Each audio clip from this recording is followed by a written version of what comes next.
everybody. Welcome. My name is Melissa Bazzani. I will be moderating this discussion today with our Indigenous storytellers. I am in Washington, D.C., Anaquashitanik, the homelands of the Anacostan, Piscataway, and Nacotchtank people. My place ancestors. I'm not from here, but they are now my place ancestors. And I try to respect them in that small way and eat their food because they still have good food.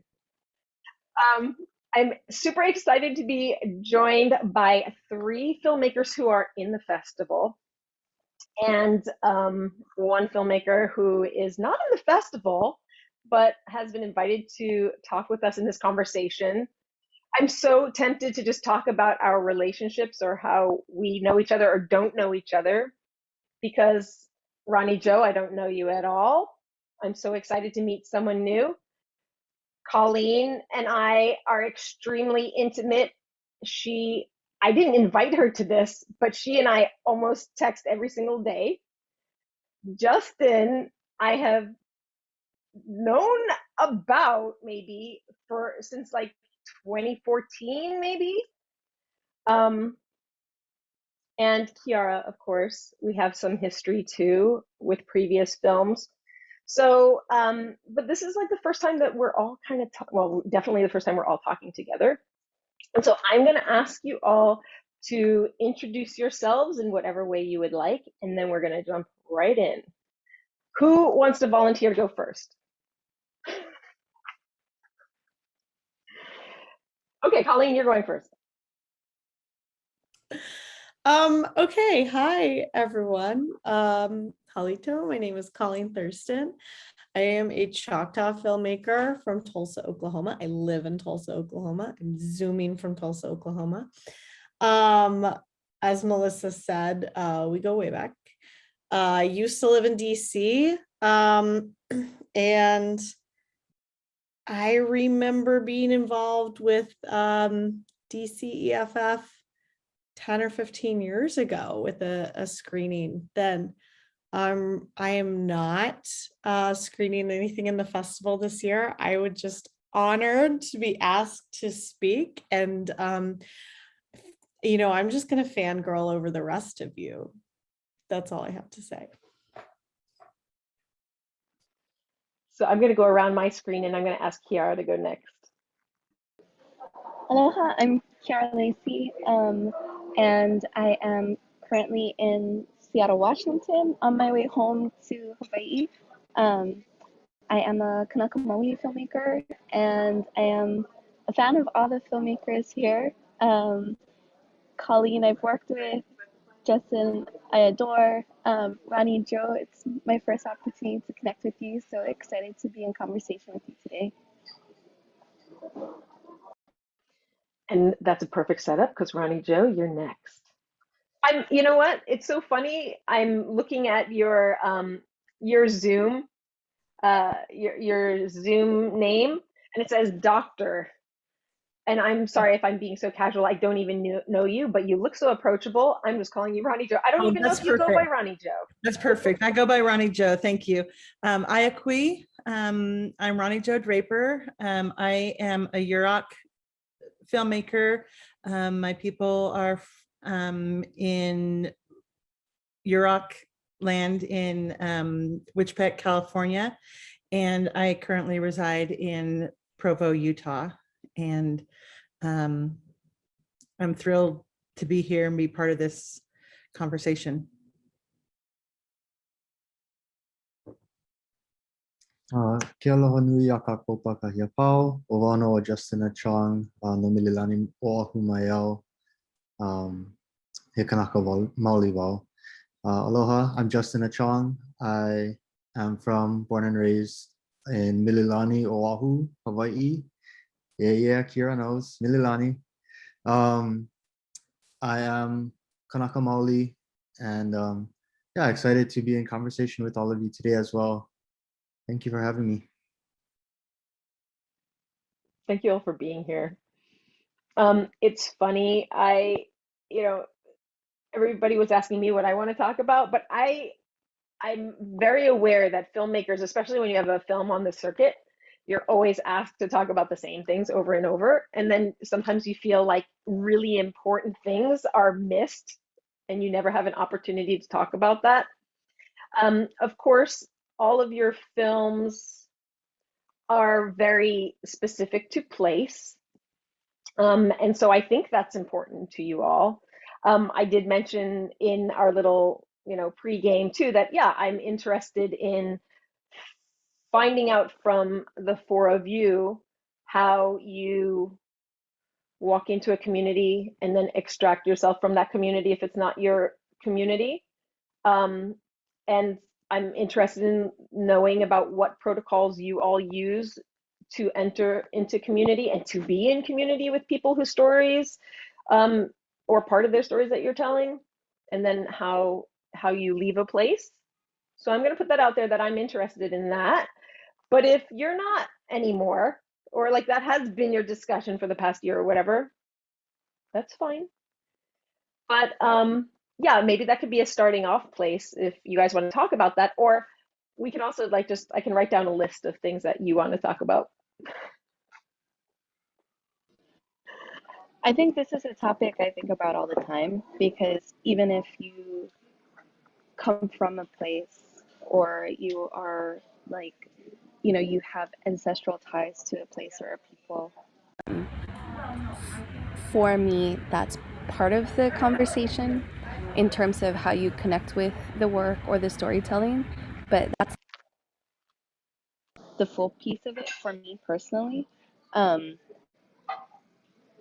For me personally, there's like additional things like, what is my personal connection outside of ancestral connection, and how deeply do I think the storytelling is personal for me, because I think that's often really important considering how long documentary filmmaking can take, or storytelling as a whole. So that's just like a personal piece on that.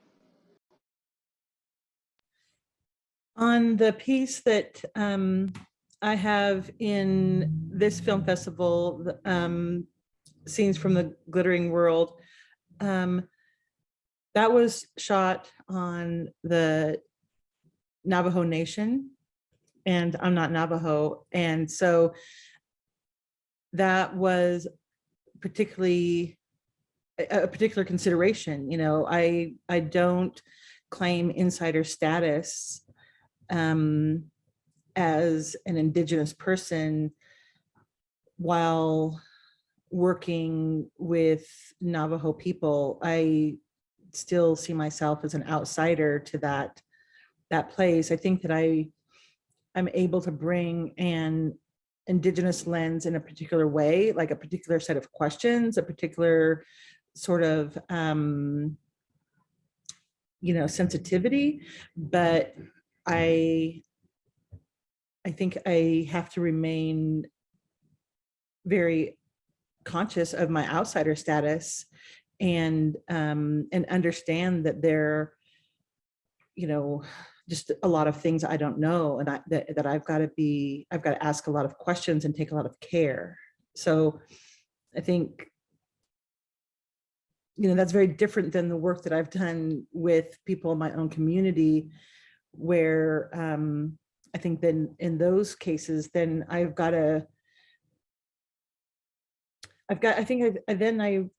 stop and think, well, I know things, but what do I know that the elders have said are more sacred that I ought not to share?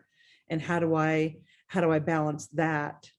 My thrill of understanding and wanting to share things about my people, but then also knowing what needs to be kept closer and what I know needs to not be placed in a film because it wouldn't be proper.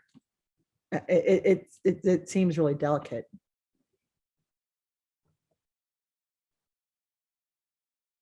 I'm long breath. I wanted to ask you too, Dr. Draper, because you were, if I'm correct, because I read some articles surrounding your film, that the director is a non-native person. So I'd also love to hear, and if others have experience with this, like how do you go about um, setting up your production with non-native crew? Mhm. Especially, you know, sometimes, and this has happened for native filmmakers all over, where you don't have native crew available. You may be the only native person in a location.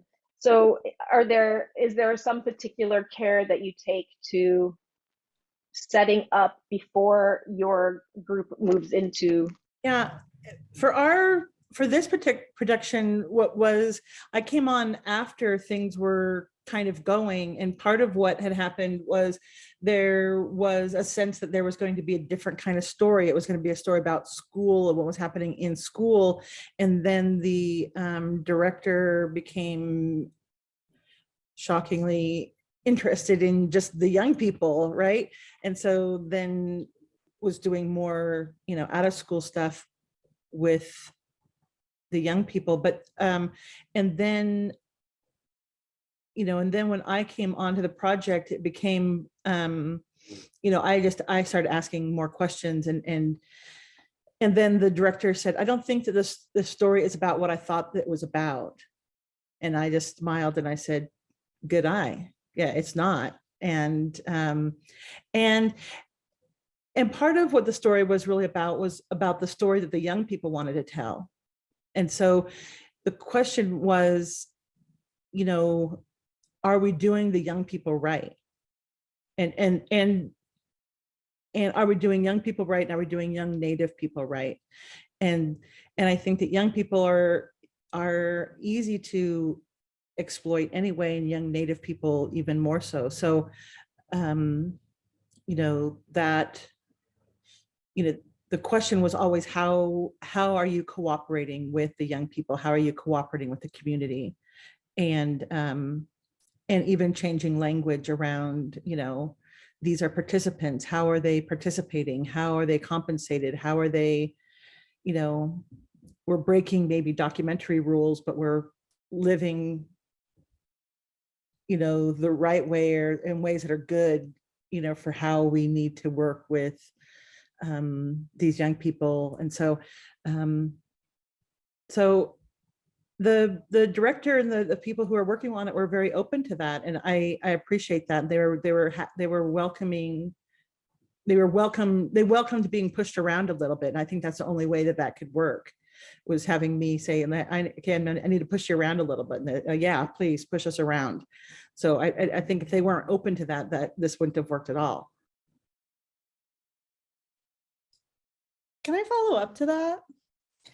I'm so glad, Ronnie Jo, that you mentioned like this might not be the norm for documentary filmmaking, but I think that's like we're at this place now in the documentary sphere where it's time to like break some of those norms, and it's time to say, well, what is best for the people, the participants in the film? What is best for their community? And that should overshadow what's necessarily best for the story, because that's self-serving, right? And even when we're working in communities that maybe are related to our own, close to our own, but not necessarily our own, like they're giving us that access, and so we should be serving them. They should get something out of that.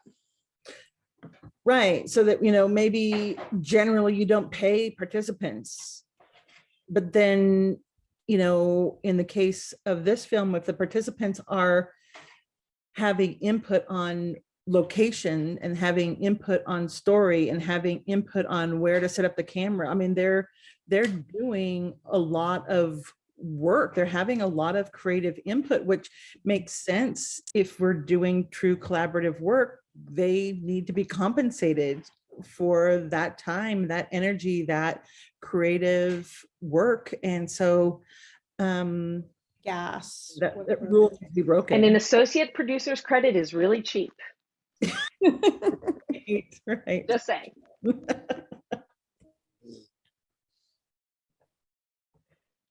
Justin, Did you want to say something about that? No, I mean, I really appreciate everything that was brought up, and definitely agree.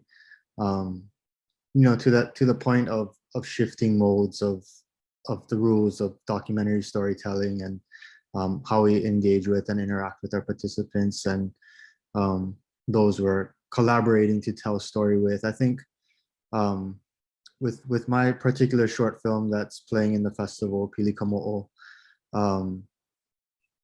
it was a really cool and interesting experience for myself. It was the first time that I had worked with an organization called Niatero. They were the ones that had kind of created the concept of the Reciprocity Project, which was kind of the first of this. So basically, they got together 7 or so of us, Native filmmakers from different communities, different places, to each explore the theme and the idea of reciprocity, right? And in contrast to the way Western society and our normal society is kind of very much exponential, take, energy is one way, wherein a lot of our foundational values in a lot of our Indigenous communities, it's a reciprocal kind of relationship. Everything is based on relationship, whether that's between people or whether that's between human and non-human things, whether that's between a place and us, so there's reciprocity in everything. And so the challenge was to explore this idea within our own Indigenous communities. And what I thought was super awesome is that throughout the entire process, they were producing the films in terms of providing resource and providing support. And they set aside budget for all of our community members and participants to also get paid, and so from that top level, they kind of structured it and prioritized those things and that inclusion, and even, asked us filmmakers to bring on a community partner to be able to make sure that the story that we're telling is in line with what the community wants as well. And so I think, yeah, that entire experience over the last year or so was a really refreshing one for myself, right? A lot of times we're not given budget for those sorts of things, or we're not, those sorts of things aren't prioritized. And I think starting from that very base level of structuring it, to shift and change the mold, does wonders. And I think we just premiered all 7 of the films together at Big Sky last month, and seeing them all play together on the big screen and being together for the first time, I think it really reflected that collaborative nature, and the stories and the power of the stories reflected that collaborative nature of everyone being involved. Can I throw something out there? Because this is something I think about a lot, where like when I started working, it was, oh, you don't pay your subjects because that's the manipulation, right? That's what we're told. If we're talking about the current structure, if you're paying them, they are performers and they are saying what, that is what's suggested of the payment. And what we're saying is it's a collaboration. It is an exchange for what they offer the project. So if somebody comes to you and says the payment is a manipulation, the payment is, it begs for the performance, like what's the response that you give? And every and any answer is valid. It's just something I've been thinking through a lot. Well, I think it's interesting that that there's an expectation for payment on the part of the director or various producers or the cinematographer or anybody else. Is that a manipulation? Is that a performance? Does that mean we're going to get less authenticity from the cinematographer if we pay that person? Are we going to not get what is due us, or something beautiful, and we're not going to get art because we pay the director? I think that's silly, and it's not fair, and we need to knock it off. That's just what I'll say. Say it loud. I'm loving this. I mean, so we're here at the DC Environmental Film Festival's 30th anniversary festival. I've been exhibiting with the festival for like 15 years. I'm so excited to see the number of Indigenous filmmakers that are presenting, how that body has grown, how other POC filmmakers' presence at the festival has grown, and also from my perspective as a film programmer, just seeing how you all are shaping this discussion. There, Claudette White, who I'm sorry to say recently passed, she was a Quechan tribal judge. She said to me once about the tribal court system that it is essential for tribal court justices to be community members, because that's the only way that they will get justice for the people coming into the court, because they are in relationship with them. We know that documentaries are fiction, right? Documentaries are a specific viewpoint. That is one person, maybe a couple people's viewpoint, but it's not everybody's viewpoint for sure. And that really brings me to ask this question about the presence of land in your films and how it has been such a touchy subject in the museum world, where I've worked for many, many years, and in documentary, where oftentimes land takes precedent over people in a way that is not an Indigenous way of thinking, even though land is your relative. And so I would like you guys to explain to me, like, how is it that you balance this beauty of the land, or an outsider's longing for the land, especially you Kanaka filmmakers, how you balance that romanticized depiction of land, and in your case too, in your film, Ronnie Joe, against sometimes some difficult situations to watch amongst the people. Your film too, your short film Sardis, Colleen too, like people who are not in the best situations, but you're looking at land as this precious thing, even if a general audience over the past decades we're looking at that as a resource to be taken from. So could you describe to me like how you're depicting the land relationship with your subjects?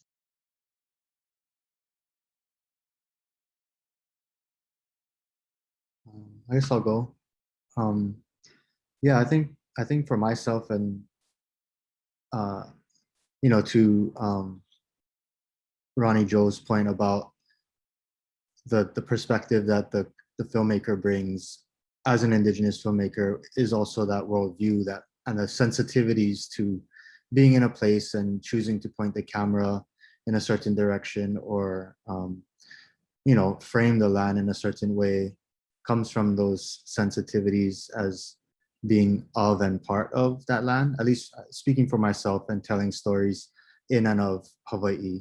I think a lot of my personal life and passions and interests and love for my home helps to frame the way that I guess engage with through cinema, with surroundings. And I guess specifically with Pili Komo'o, the hope was that audiences will be able to see how intimately tied we are to the land, that it is literally family, because we put our family into the land, and they continue to give meaning, they continue to give mana and power to these places, and their existence in a space for time immemorial is what continues to hold our connection there.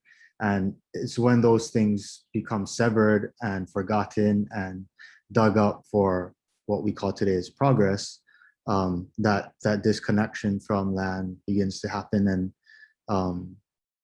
and I think the power of cinema and the power of us telling our stories is to remind people Indigenous or not, that we are all related to and connected to this earth that we come from, and without its, to me, the beauty isn't always necessarily in like the lush landscape and the beautiful skies and the water, but it's in the intimacies of like the relationship of the water to the person, or the intimacy of knowing this particular hill, and that particular hill has a very specific name and its own genealogy and its own importances. And so how do you visualize and tell those stories that are embedded in the land itself through the framing of the camera, through the juxtaposition of images and editing, and then of course through what the participants are sharing of their own story. I'd love to add something onto what Justin just said, which is, for me, it's also understanding what the other defines our land as, and what the value they, what the value they define the land for, right? And that contrast, I think, is relevant, because the personal, the ancestral, the familial, all the things that we know and love, recognizing like what a stark contrast to consider, like, the use of the land for commerce, right? For capitalism that is under the guise of science, right? Like, there are so many different forms that the other can use to like hide the actual goal, right? Like, we can say, oh, it's for this purpose or that purpose, but truly at the end of the day, we exist in a capitalist, or in in America, we are unfortunately held by capitalism. And so, when the outside forces seek our lands, it's typically for money. Whether or not that's what we're told is another thing. I think that also presents a challenge with the viewer, because we can create, when I watch the film, our film, I can see, like, I'm watching it through my Indigenous eyes, and I'm watching young people on the land and young people in relationship to the land, and seeing their relationship with land. And I'm seeing the land, I'm seeing young people seeking healing. I'm seeing them on the land. I'm seeing all that when I'm viewing the film. I imagine that for many non-Indigenous viewers, they may not pick that up, maybe because of exactly what you're saying, Kara. They're bathed in this like capitalistic viewpoint, where when they're viewing what we've put on film, they're seeing this landscape, they're seeing resources, they're seeing, oh, like, why isn't there a condo there, like capturing, so that people could wake up to that view every day, instead of a 14-year-old kid just sitting there, pitching rocks into the canyon. And so it may not just be a challenge of what we put on film, it may be a challenge of what the viewers bring and how they make sense of what we're presenting to them.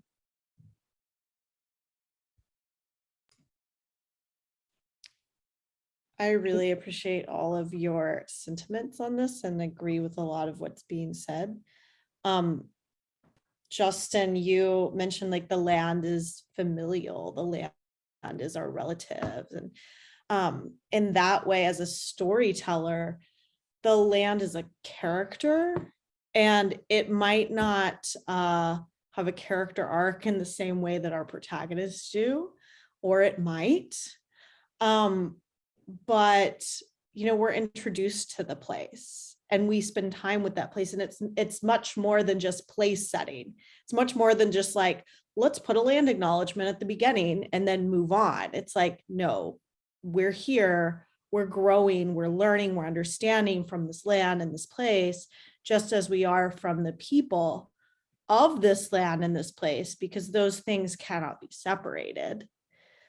And Melissa and Kiara have been intimate, in Melissa's words, with the film that I've been working on for a very long time. And you know, one thing, and I'm so grateful for both of your mentorships on this path, but it follows a waterway in the Choctaw Nation, and you know, workshopping this, writing treatment after treatment, and thinking, oh, we got to bring all the characters together, and thinking like the river is the character, right? Like we're following the river's transformation, and the land and the people along with it, because these things are all interconnected. They're all part of a body, part of an ecosystem or a body system. Oh, I did want to say one more thing too. I wanted to shout out Pauline Clegg, who's this amazing Aboriginal Australian, yes, film theorist. And thanks to Melissa, I think, and Joseph Erb, who's and producer. Amazing, yes, and amazing filmmaker, was introduced to her work last year. And one of her Indigenous film theories is that as Indigenous people, it is inherently unnatural to adhere to a 3-act structure, because rooting ourselves in place is so important, because we can't tell the story without understanding the place. We cannot understand the people without understanding the place. So we need more acts just for that. It's not just part of the exposition, it's actually part of the way we tell stories. It's like that introduction to our main character, right?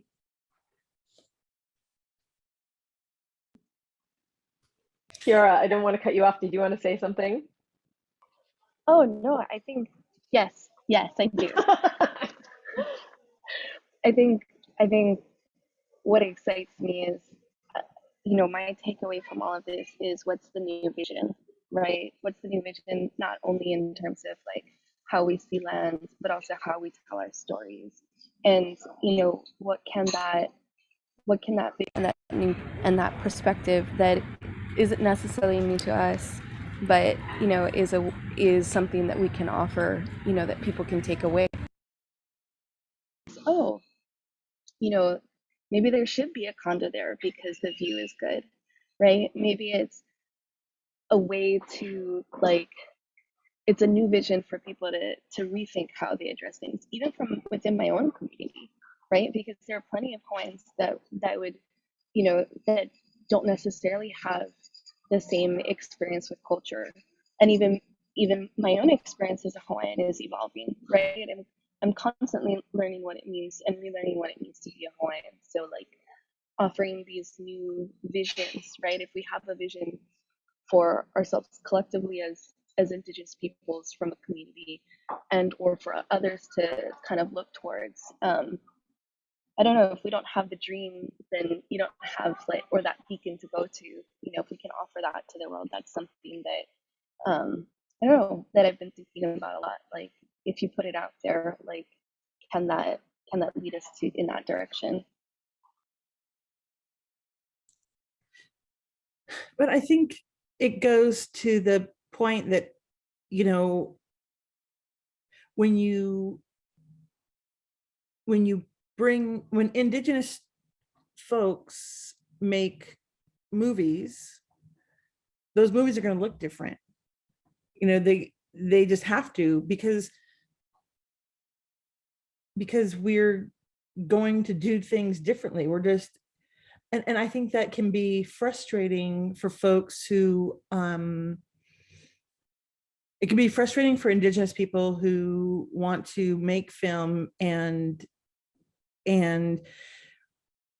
are talking to funders or other gatekeepers, and who are, being told, well, what about this? What are,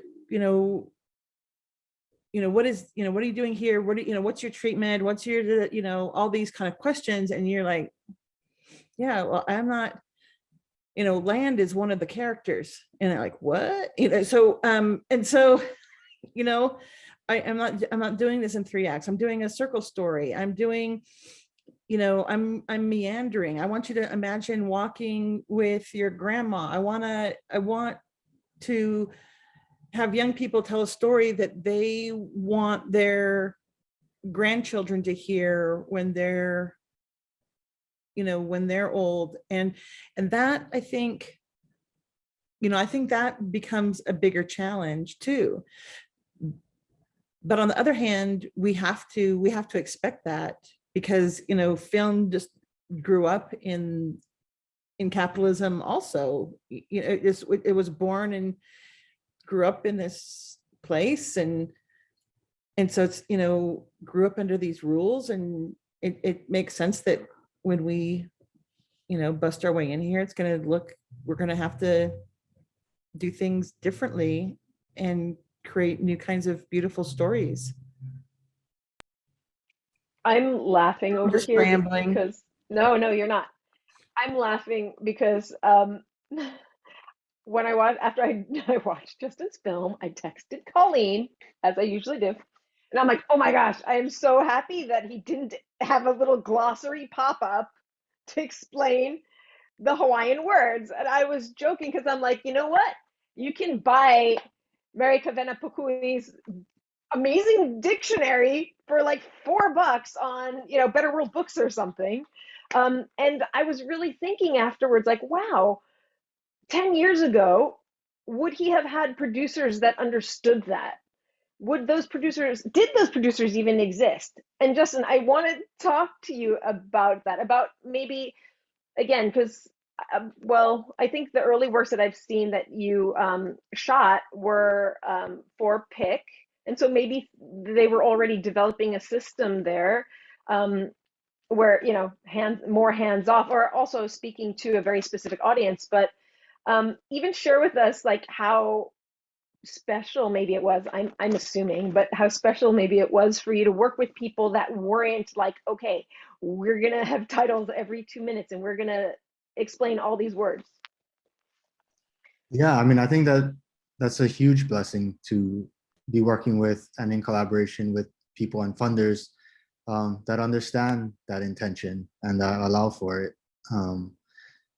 Yeah, for me, I think, and it was a question that came up when we were in post on the project, like, do you want to subtitle these words? Do you want to subtitle any of the Hawaiian? And, I think my goal, especially if it's not like full sentences that are in Hawaiian, or, especially with this film, a lot of the words are being repeated. And my hope, and it kind of started with my last project, which was a narrative short that I had directed.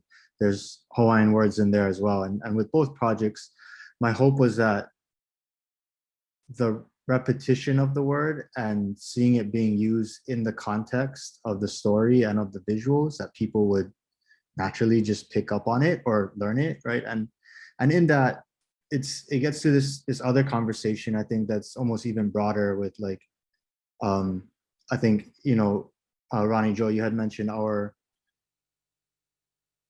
teachings or those sacred things within our culture that, what are the things that are meant just for us, and what are the things that we're able to share, right? And a lot of times in our culture, in our cultures, I feel like those types of knowledge isn't passed by being told. You're supposed to observe and watch and do and pick it up after repetition.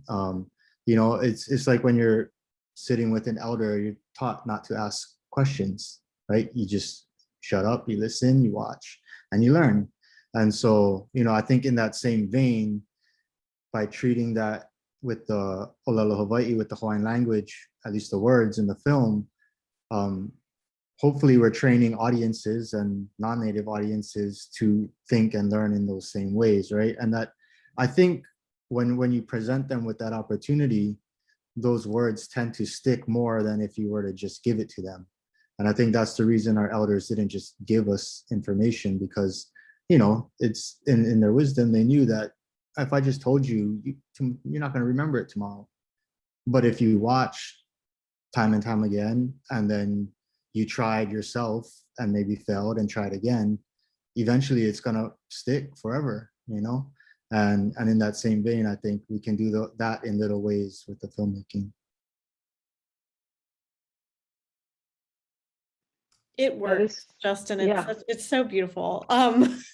And you understand the relationship, because when folks are talking about the Aina, you're, you know, maybe wondering, well, I'm putting myself in the perspective, it's like, oh, what is that? But how they talk about it in this way, and even the way they say the word, it's like they're talking about like a family member or a grandmother that you acknowledge, that you always consider, that you respect. I think And that's, it, yeah, it I think comes that's across. actually, yeah, I think that's actually another really good point too, in terms of the choice to not, like you said, create like just like a glossary or translation, is that our language is kind of really multi-layered. So like when you say Aina, you know, you could say Aina equals land, but that's a very surface level translation of the word, right?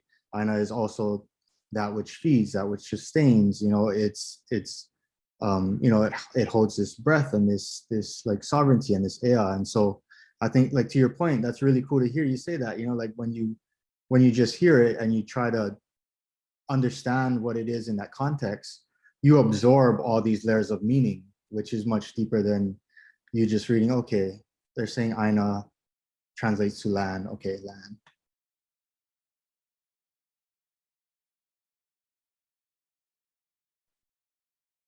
I think that's a testament right there that Colleen learned a word from the film. I learned a deeper meaning because I knew it as like, Mhm. you know, a non-Kanaka speaker. I knew it as land, but then watching the film, I feel like I learned so much more from exactly what you were trying to do and what you did accomplish. Mhm. It's that immersion, right? It's the listening. It's really trying to understand what people are saying, how they're saying, and how, and their relationship with the language too. And Really cool, I know. when you choose to, you know, in our colonized societies, like when you choose to use English versus when you choose to use your indigenous language, because that is the true meaning of that relationship and that deeper understanding.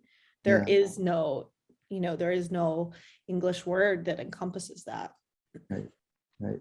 I really appreciate you guys sharing that. That's really cool to know and to acknowledge.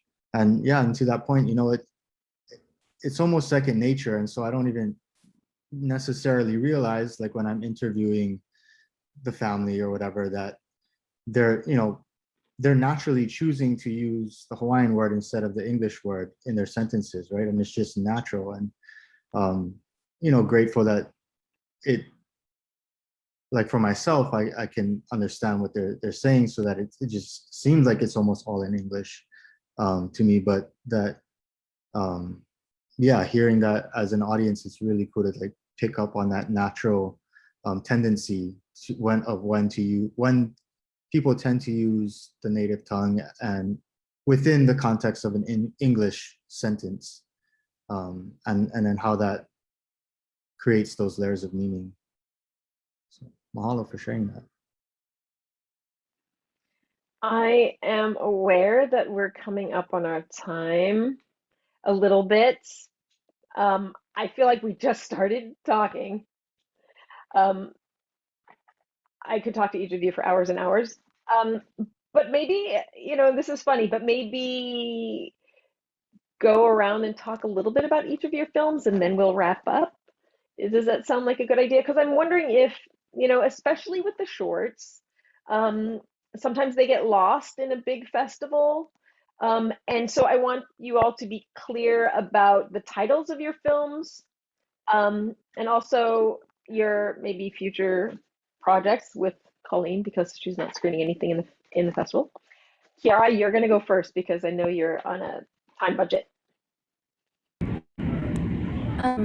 My film that is at the festival this year is called This Is the Way We Rise, and the title itself a slam poem that the artist I had the opportunity to work with, Jamaica Osorio, that she wrote.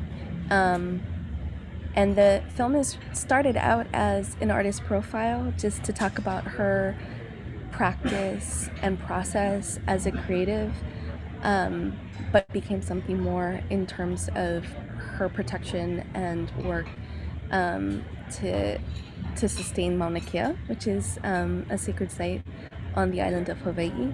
And so, it really became a bigger conversation piece. So really excited to be able to share the film with everyone. And it's short, so you can digest it quick.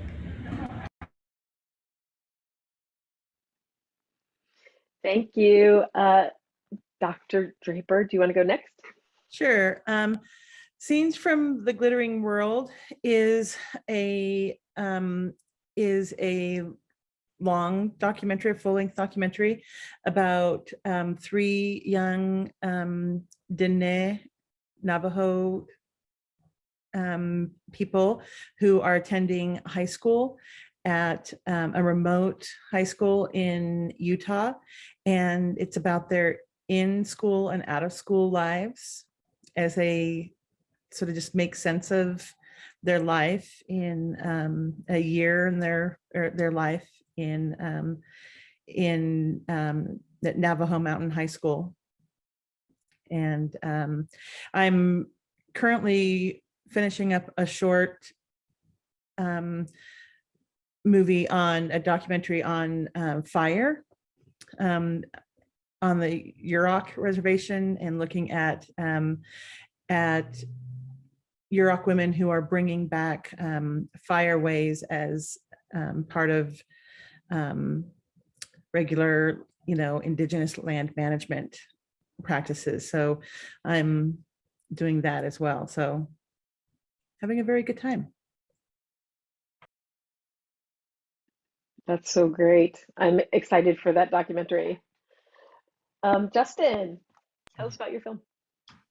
Yeah, so the film that I have playing in the festival, it's a short documentary called Pili Kamo'o, which I guess the title is also untranslated, but it follows a Native Hawaiian family, the Fukumitsu Ohana, who is a generation lineal descendants of an area on the island of Oahu called Hakipu'u, as they struggle and fight to protect their ancestral burials on the land that they reside and farm and cultivate kalo or taro. And yeah, it's a primary struggle that they've had for generations with the corporate landowner Kualoa Ranch, whose family since the time of the Hawaiian Kingdom has continued to dispossess Native Hawaiians in that area of their land to kind of expand the quote unquote ranch, which is become today one of the #1 tourist destinations on Oahu. Thank you. Colleen, why don't you tell us about your short that was on the circuit and what you're working on now? Yeah, I made a short documentary called Sardis that shares the stories of the residents of the former town of Sardis, Oklahoma, that is now deluged by a lake. And the only remnant that remains of the town is a cemetery, an island cemetery in the middle of Sardis Lake.